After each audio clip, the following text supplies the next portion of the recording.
Hello everyone, I am Professor Sushant Mohite, working as the Head of Electrical Department from Praveen Patil College of Diploma Engineering and Technology. In previous video, we start the unit number 3 of subject Electrical Power Transmission and Distribution. The title of the unit number 3 is Extra High Voltage Transmission. In that voltage, we learn the what is the EHV transmission and what is the EHV AC transmission, what is the advantages of EHV AC transmission, what are the disadvantage of the EHV AC transmission. Now we start the next part of the unit number 3 is the substation component. The first, this is the figure of the substations. Okay, in that this one is it's looking just it's a transformer which is located in the substation. Okay, so what types of components we require in the substation? The next is, the first is a bus bar, okay, which is located, okay, so first is a bus bar. Okay, so bus bar, the location connection, this part, okay, where the bus bar is connected. Okay, so it's a supported on post insulators or strain insulator. Okay, and what is the function of the bus bar? To receive power from incoming circuit and to deliver power to outgoing circuits. This is the function of the bus bar. The next is a surge arrestor. The location connected between the phase conductor and ground, and the function of the surge arrestor to discharge over voltage surges to earth. The next is the isolator. The location which is located at each side of the circuit breakers, and the function to provide isolation from live parts for the purpose of maintenance. The next is the earthing switch, the location mounted on the frame of the isolators, and the function for safety purpose it discharge the voltage on the circuit to the earth. The next is the circuit breaker, the location at every switching point at both end of protecting zones, and the function the switching of the part during abnormal conditions and reconnects on normal operations. The next is a current transformer. It's a CT, protective or measuring CT location decided by protective zone measurement requirement, and the function of the CT, it's a step down current measurements, protection and control. The next is a PT, that is a potential transformer. The location is located on feeder side of circuit breaker, and the function step down voltages for measurement, protections and control. The next is the power transformer. The location at generating station, receiving station, and the function of the power transformer is to step up voltage for transmission line, to step down for feeder line. The next is shunt reactors. Location, it's a transmission line, and the function of the shunt reactor is during low load period to control voltage of long extra high voltages line, also to compensate shunt capacitance of transmission line during low load period. Then next is the shunt capacitor, location located at receiving stations and distribution substation, function to improve power factor by compensating reactive power, that is a lagging. Then next is the series capacitors. The locations, the bank located at sending end and or receiving end of line, and the function of the series capacitor to improve power transferability on EHV long line. The next is a carrier equipment, the location which is mounted above CVT or on separate structure, the function used for protection and communication signaling.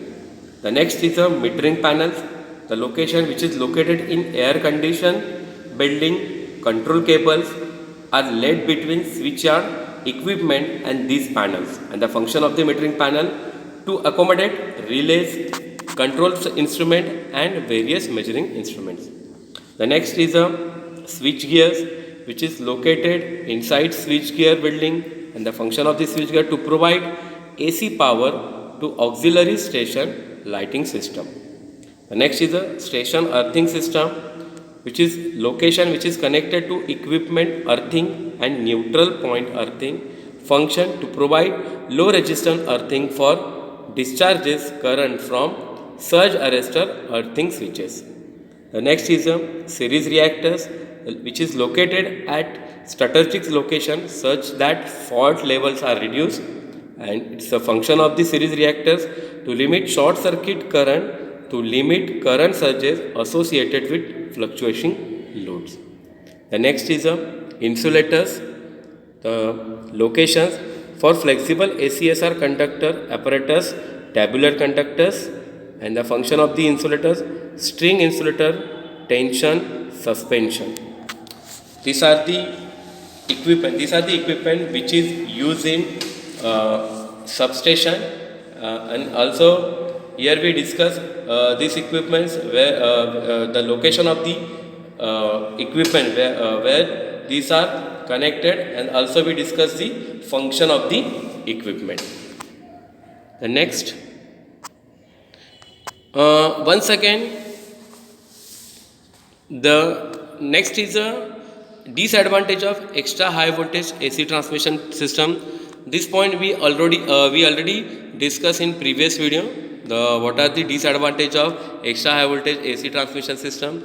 The first is the skin effect is present, due to which effective resistance of conductor increases, which causes more power loss and voltage drop in the line. It requires 3 conductors, which increases conductor material.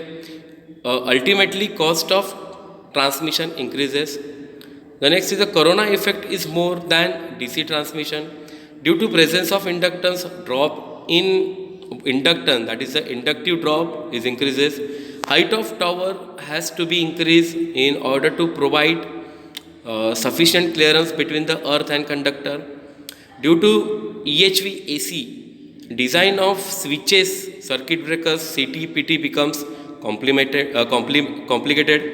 Due to increase in the line voltage, insulator has to be increased, and also insulation of all components connected to the system should be increased. Transmission line must be made wide resistance to avoid damage of conductors, insulator, framework, etc. in case of storm. So this question is also very important as per a point of exam. Always ask for 4 marks what are the disadvantage of extra high voltage AC transmission system. The next is, once again the necessity of,